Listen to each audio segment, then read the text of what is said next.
With the following ratio and further information given below, prepare trading P&L account and balance sheet. Fixed assets दे रखी है, closing stock दे रखा है, stock turnover, closing stock दे रखा है, तो मतलब ट्रेडिंग अकाउंट में ओपनिंग स्टॉक भी आएगा। Stock turnover ratio, GP net profit ratio, net profit capital का 1/5, capital to total liabilities. Total liabilities का मतलब होता है डेप्ट प्लस करंट लाइबिलिटी, डेप्ट प्लस करंट लाइबिलिटी का मतलब total liabilities. Fixed assets to capital 5 divided by 4, fixed assets to total current assets 5/7। हमें बनाना है trading and P&L account, trading and P&L account. उसमें आएगा 2 ओपनिंग स्टॉक जो हमें नहीं पता, उसमें आएगी 2 परचेज, ये भी नहीं पता, और 2 ग्रॉस प्रॉफिट।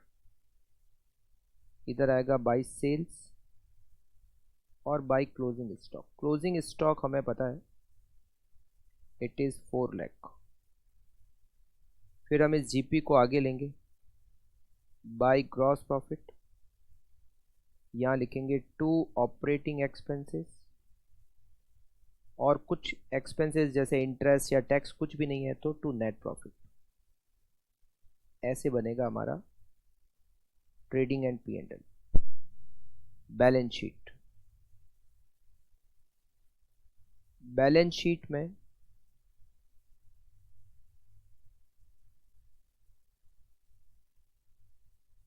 सबसे पहले हम लिखेंगे share holder fund,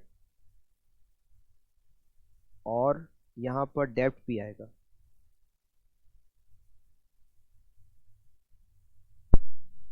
share holder fund, उसमें हम शेयर कैपिटल लिखेंगे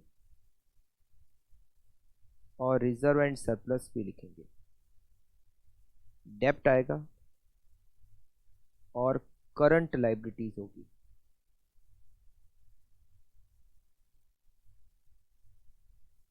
फिक्स्ड एसेट्स और करंट एसेट्स, इसमें स्टॉक, डेटर और कैश। क्लोजिंग स्टॉक हमें दे रखा है 4 लाख, तो बैलेंस शीट में क्लोजिंग स्टॉक आता है 4 लाख। यहां पर हमें फिक्स्ड एसेट्स दे रखी है 40 लाख, तो बैलेंस शीट में हम लिखेंगे फिक्स्ड एसेट्स 40 लाख। एक सबसे लास्ट में रेशियो दिया, fixed assets upon current assets 5/7, मतलब अगर फिक्स्ड एसेट 5 है तो करंट एसेट्स 7 के बराबर है। तो यहां पर हमें फिक्स्ड एसेट्स पता है तो हम करंट एसेट्स निकाल सकते हैं। 40 लाख ये 5 के बराबर है तो करंट एसेट्स 7 के बराबर है। 40 lakh divided by 5 into 7, 56 lakh current assets.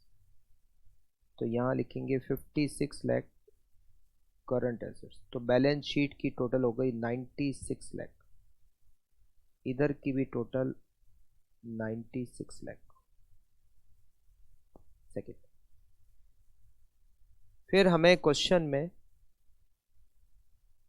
Fixed assets to capital दे रखी है 5/4। हमें फिक्स्ड एसेट्स पता है तो हम कैपिटल निकाल सकते हैं।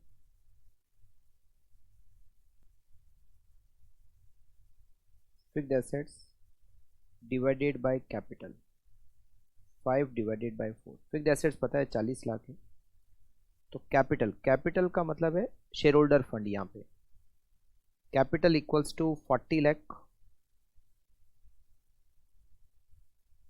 Divided by 5 into 4। 40 lakh divided by 5 into 4, capital 32 lakh. ये जो कैपिटल है टोटल 32 लाख है। इस क्वेश्चन में इन दोनों को अलग अलग करने की कोई डिटेल नहीं दे रखी है, तो इसको टोटल लिखना पड़ेगा 32 लाख। क्वेश्चन में कोई डिटेल नहीं है जिससे कि अलग अलग हो सके। अच्छा, इसके बाद में हमें दे रखा है कैपिटल टू टोटल लाइबिलिटीज 1/2, मतलब जितनी कैपिटल है उससे डबल हमारी टोटल लाइबिलिटीज है। तो यहाँ पर वर्किंग नोट बनाएंगे 3rd। टोटल लाइबिलिटीज का मतलब डेब्ट प्लस करंट लाइबिलिटी, डेब्ट प्लस करंट लाइबिलिटी। हमारी टोटल कैपिटल है 32 lakh divided bye 1 multiply by 2, 64 lakh हो गए। अच्छा, इस क्वेश्चन में ऐसी कोई डिटेल नहीं है कि करंट लाइबिलिटी और डेब्ट अलग अलग हो सके, ना तो कुछ करंट रेशियो है, कुछ डिटेल नहीं है। इसका मतलब है इन दोनों की टोटल मिलाकर 64 लाख। और वैसे अगर आप देखो तो बैलेंस शीट बराबर मिल गई। डेटर और कैश को अलग अलग करने की भी कोई डिटेल नहीं है, तो ये दोनों मिलाकर 56 लाख में से 4 लाख का स्टॉक हो गया, तो इसका मतलब ये दोनों मिलाकर 52 लाख हो गए। क्वेश्चन में बहुत कम डिटेल है, तो जो डिटेल है उसके हिसाब से हमें बैलेंस शीट और ट्रेडिंग P&L बनाने। उसके बाद में हमें दे रखा है यहाँ क्वेश्चन में, ये हमने रेशियो काम ले लिया, ये भी काम ले लिया, ये भी काम ले लिया, ये भी हमारा हो गया। क्लोजिंग स्टॉक हमने लिख दिया। अब स्टॉक टर्नओवर रेशियो दे रखा है 10 टाइम्स। ग्रॉस प्रॉफिट दे रखा है, नेट प्रॉफिट रेशियो दिया हुआ, नेट प्रॉफिट कैपिटल का 1/5, हमें कैपिटल पता है 32 लाख, तो हमें नेट प्रॉफिट मिल जाएगा। Net profit equals to 32 lakh, इसका 1/5 equals to 6,40,000। Net profit 6,40,000, net profit 6,40,000। उसके बाद में हमें नेट प्रॉफिट रेशियो दे रखा है 20%, मतलब नेट प्रॉफिट सेल्स का 20% है, तो 6,40,000 में 20% का डिवाइड करेंगे तो हमें सेल्स मिल जाएगी 32 लाख। ये दोनों की टोटल हो गई 36 लाख। जीपी रेट हमें दे रखी है 25%, तो 32 लाख का 25% होता है 8 लाख। तो हमें इससे कॉस्ट ऑफ गुड्स सोल्ड भी मिल जाएगी। Cost of goods sold equals to 32 lakh multiply by 75%, 24 lakh cost of goods sold. Stock turnover ratio, इसका फॉर्मूला होता है, ये 10 टाइम्स दे रखा है, फॉर्मूला होता है COGS divided by average stock. Average stock इसलिए क्योंकि यहाँ ओपनिंग क्लोजिंग के बारे में डिटेल है। 10 equals to 24 lakh divided by average stock. Average stock equals to 2,40,000। Average stock का फॉर्मूला होता है opening stock plus closing stock divided by 2,40,000।